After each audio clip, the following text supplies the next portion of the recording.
Hello, everybody, and welcome back to another episode of I Like to Read with me, your host, Rachel Polanski. Visual listeners, you get a little sneak peek of Willoughby, who is biting me and does not want to be on my lap. Bye.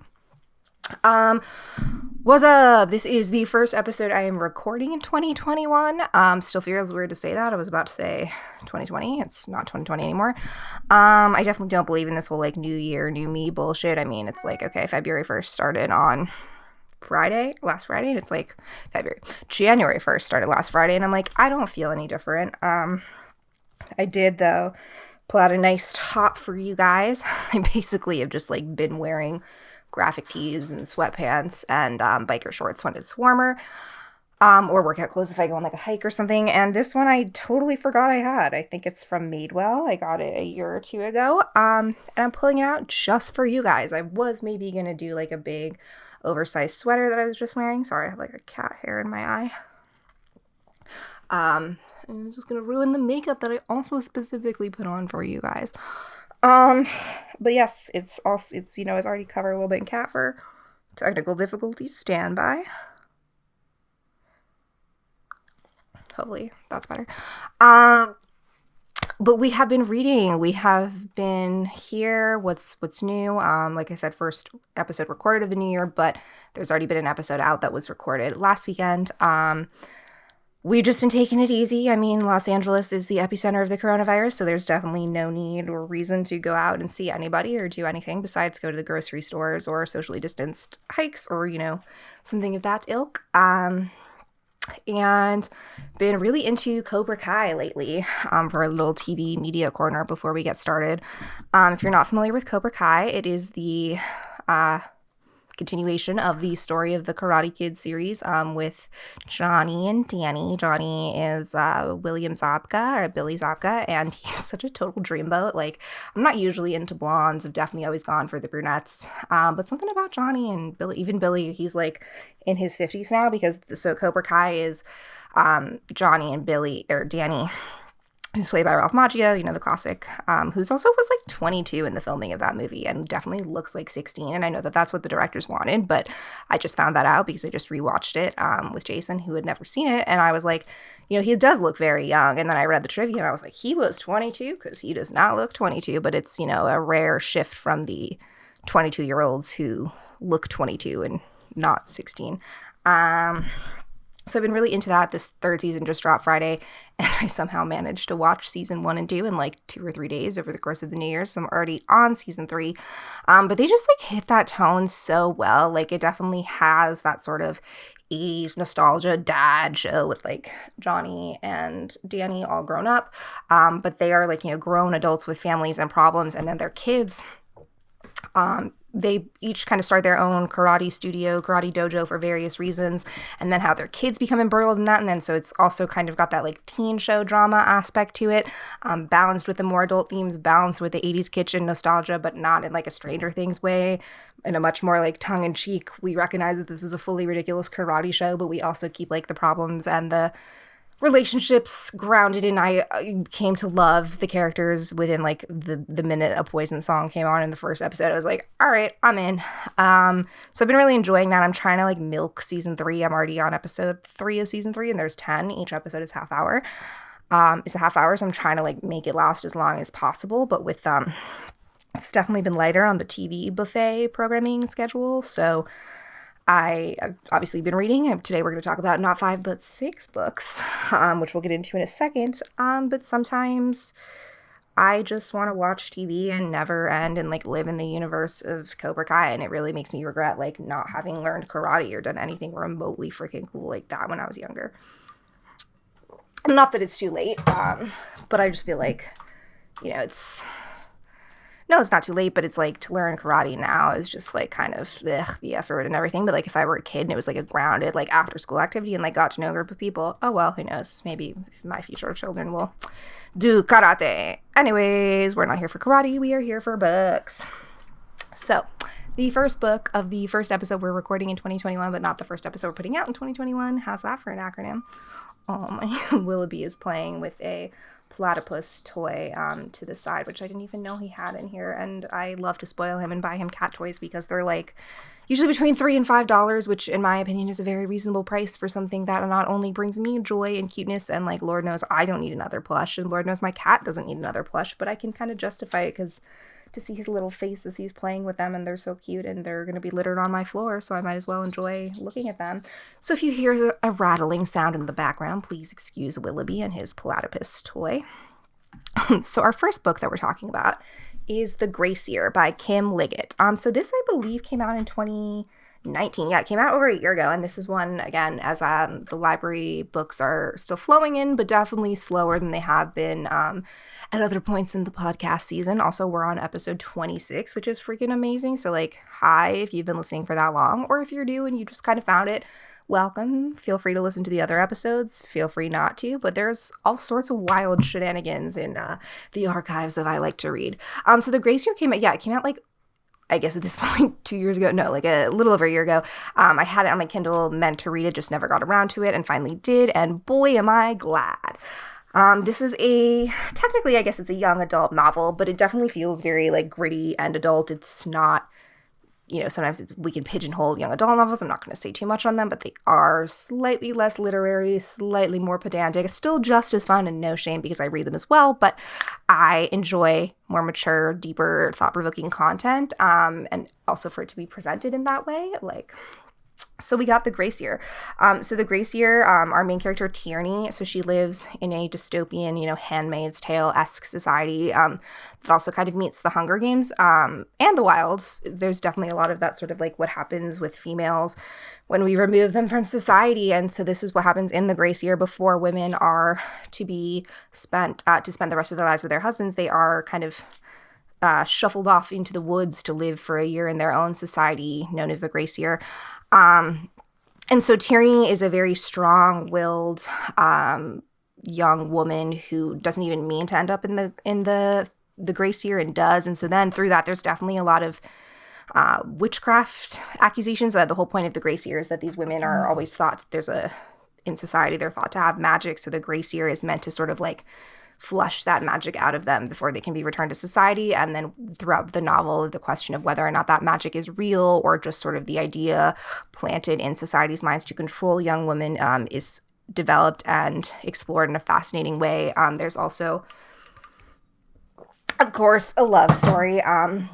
There's a group of there's men called poachers who often come for the young women, especially if they stray too far from their compound. They can be like hunted and poached and then returned back to their families for some sort of profit. So it's it's got that like Hunger Games dystopian-esque to it. The world is very neatly set up. There's not like too much, there's no like the factions of Divergent and all their different things. I mean, there's just a very clearly developed dystopian futuristic society that hopefully we'll never have to deal with.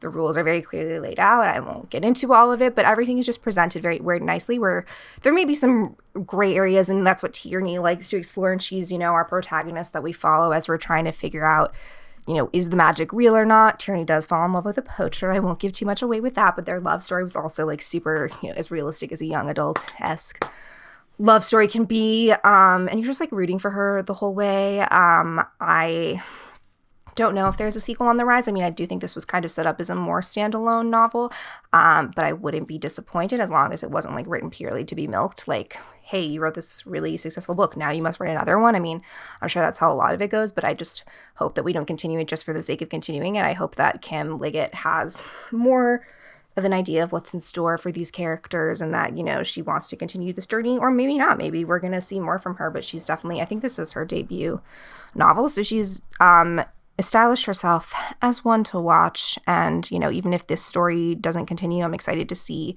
what else comes next. Oh, she has written a bunch of other things. Okay, so this is definitely not her first one, but the first one that I've read. And so I'm excited to see what else comes.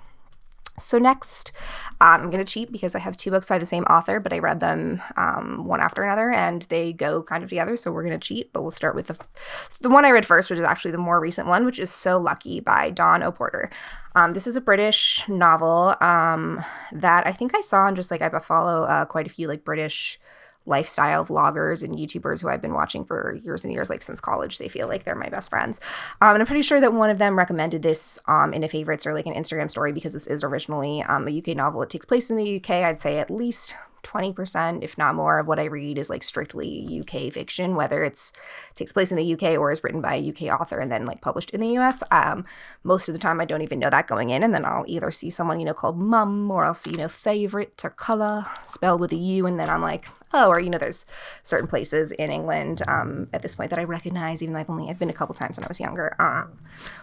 Anyways, so, what is great about both of these novels, but so lucky we'll start with first, is Dawn Porter just explores the lives of everyday women, or women who we think are one-dimensional and think that we know about and fit certain stereotypes, and then she likes to break those apart and break their relationships down, and then also have them connect in really cool ways without it being sort of like it's a mystery novel. And so one woman was the mistress, and then and again, I'm actually like reading one of those now that probably won't make the list. So there's the wife, and then there's the scorned woman, and then it's like, it's just these women whose lives come together and intersect, sort of in like a Big Little Lies, I guess, ish way. But so lucky. So there's a woman named Ruby, who by all, appears very slim, has a young child, appears to have it together, but suffers from a debilitating, or in her opinion, disease where her hair like grows back insanely long, like every day. And so,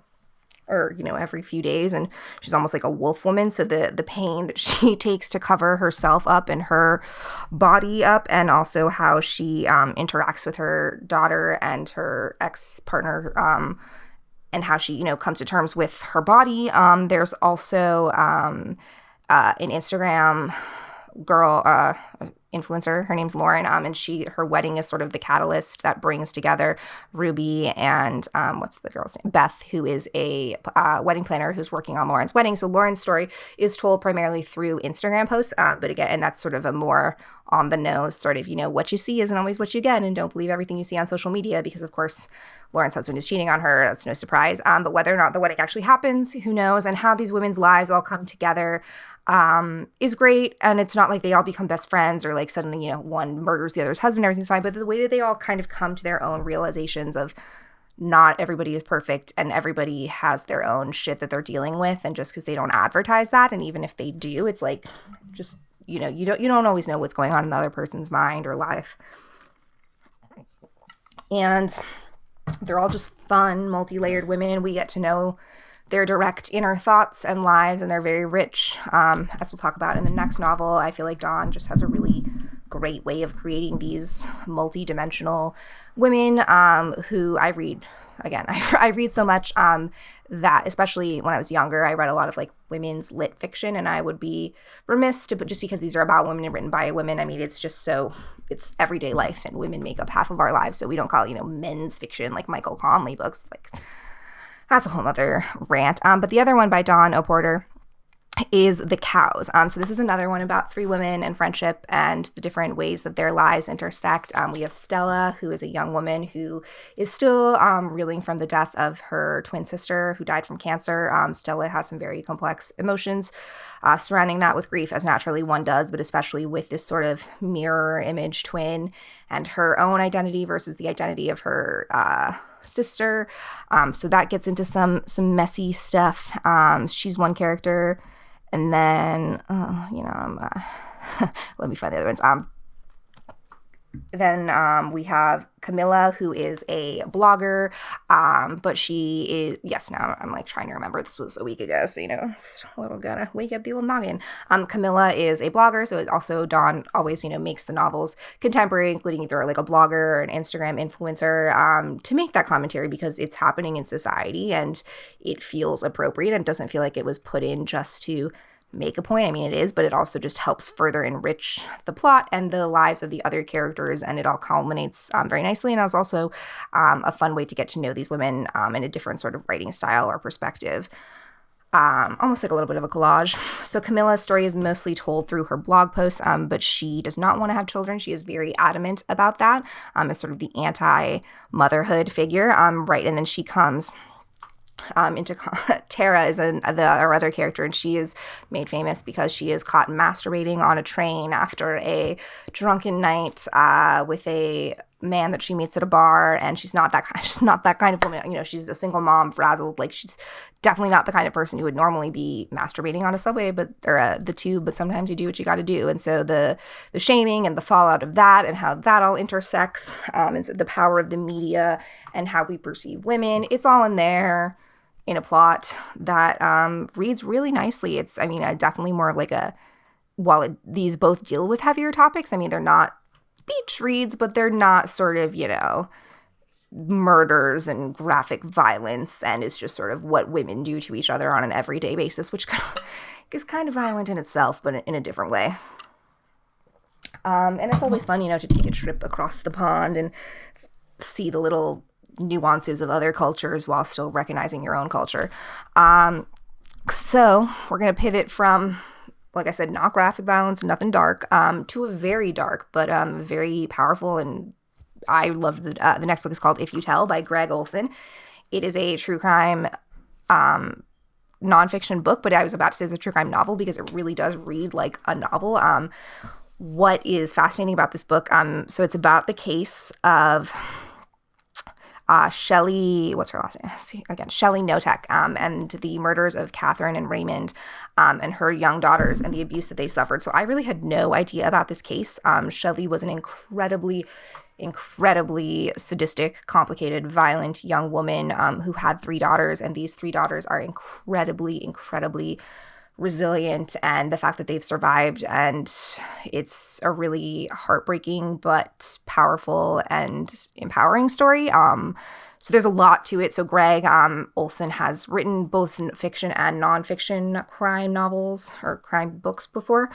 This one was just, again, fascinating because he really gets to talk to these 3 young girls who are now all young women, and how they had vastly different but similar experiences with their mother, and the horrible things that were happening behind closed doors that so many people didn't know about, even with information on this case now public. Shelley and her partner, I think his name is Dan, took in 2 adults at different points in their lives and basically like made them their servants and brainwashed them, but through like very manipulative, coercive control. And the way that Olsen writes all these stories, I mean, he brings to life these 2 victims who you learn about their lives from before they meet Shelley and their untimely end. You learn what we don't quite get an answer for Shelley's violence and sadism. It's almost seemed like it was ingrained in her from a very young age, or she was born with it.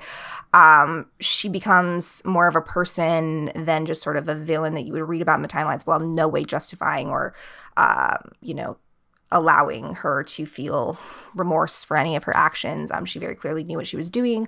And it reads like a novel because we get to learn, again, I'm sure, Olsen took some liberties, but clearly had the permission and the goodwill of the families to talk about these harrowing stories. And just because the 3 girls, they did survive and they did come out, physically unharmed and unscathed, the mental torture and torment and way that they have been able to pick up their lives and have the horrors that they live with is really crazy.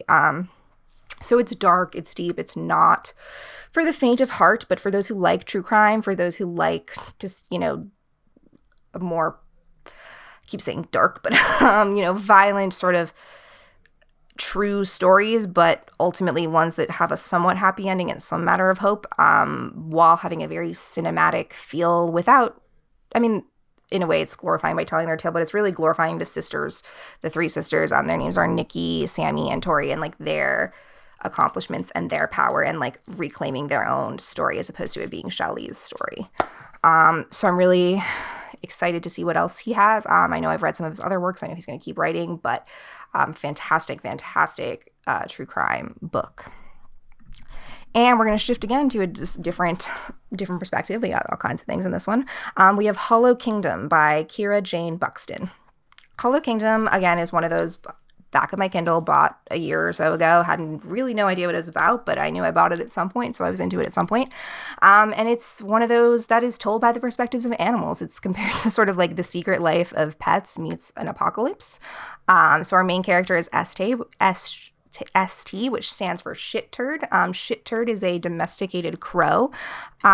He was raised by Big Jim, who kind of trained him to be like a human. So therefore, we get to experience ST, shit turd's thoughts as if he were a human. And as a crow, he's somewhat more, his flying and the way that he can see everything. But Big Jim sort of loses an eyeball at the beginning, and while that's off-putting, it's indicative of a larger issue that the world is the humans have become zombies, and they've become the animals, and they have sort of lost all ability to think and be anything other than a zombie. And so ST has a little renegade man with Big Jim's dog, and they go out and try to find what's wrong. And so what's great is interspersed throughout the novel are the perspectives of different animals throughout the world. So we learn very quickly that this is not just an insular, sort of like isolated one-town incident, that very clearly something is happening to the human race all over the world. And while they were the dominant species for quite a long time, animals have been thinking and living and plotting and living their own lives.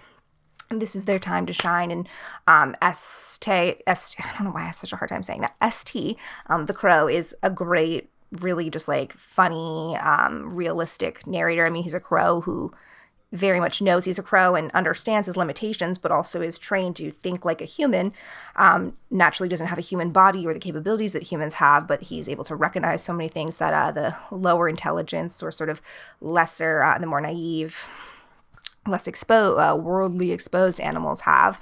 So it's really, it's funny. It deals with, a darker sort of apocalyptic. We're dealing with a pandemic. There's lots of apocalypses and, pandemic sort of futuristic zombie things. But this one I think is a really interesting take on sort of what happens to the people who are not humans, and do animals think and feel and what sort of makes somebody a cognizant, living, sentient member of the society. And will crows be part of society next? Probably not.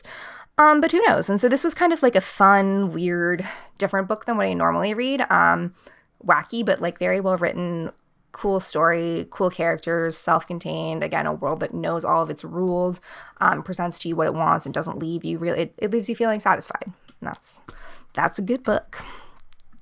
And lastly, we have The Shame by Makenna Goodman. This was one of those just sort of like shorter, again, not a novella. I think it was around 170, 180 pages, stream of consciousness, slice of life, like very beautifully written novel. So our main character, Alma, grows up with her lives with her family in rural Vermont and lives not like a commune or a compound, but is very clearly like hippie and living off the land and sort of, eco-conscious and doesn't really subscribe to the rules of society. And as we meet her, she's actually fleeing her family and she's like, I'm done. I need to get to New York for this weird like babysitting job. And so through that, we then learn in her life, in flashbacks, we learn about how she became fascinated with this woman who she's seeming to want to leave her family for. So there is a little bit more, again, of that social media commentary and sort of is what we see what we get? How do we, perceive other people's lives behind closed doors and create these images of them in our heads and what if they can't match those expectations? And I know that certainly happened to me. It's funny. It's witty. It's definitely, again, it's more of a stream of consciousness from a woman who's kind of just like fed up with her life and had too much. And so clearly, this other woman, Celeste, is definitely a foil for her and represents everything that she hopes she could be and projects this perfect life. And, for a lot of people, it's enough just to sort of look at Instagram and wonder what could be. Not a lot of people kind of just like drop everything and try to go then find that person, and not even, not even with like, I'm literally like having a moment where I can't think of a word. A maleficent thought or a malfeasance, that's not a word. Is it? I don't know. A bad thought, no nefarious thoughts, but just this sort of like fascination with like the person and the picture and the pixels on our screen, like to see them in real life and to feel that sort of like, is my life the same as yours? So, I mean, it's not super plot driven. It's definitely more of like, vignettes of this woman, we are finding her as she's on the cusp of making a big change and potentially something, that could go wrong and weird. And we do see what plays out with that. So it doesn't leave us hanging too much, but it's sort of what happens after. And I would love to meet Alma. I'd love to get to know her and talk to her because Again, I highlighted and wrote down some quotes and thoughts. And again, those are taken on my phone, which I'm recording on, so I can't read them to you. And I literally did think about, as I was taking a picture of this wonderful sentence, that I was like, I would love to just share that just to give you sort of an idea of her writing, of Makenna Goodman's writing style and the beautiful thoughts and words that come on the page, but you'll have to read it for yourself. So without further ado, folks, another episode has come to a close. I enjoyed talking to you about books. I hope you enjoyed listening to me. And until next time, stay reading. Bye.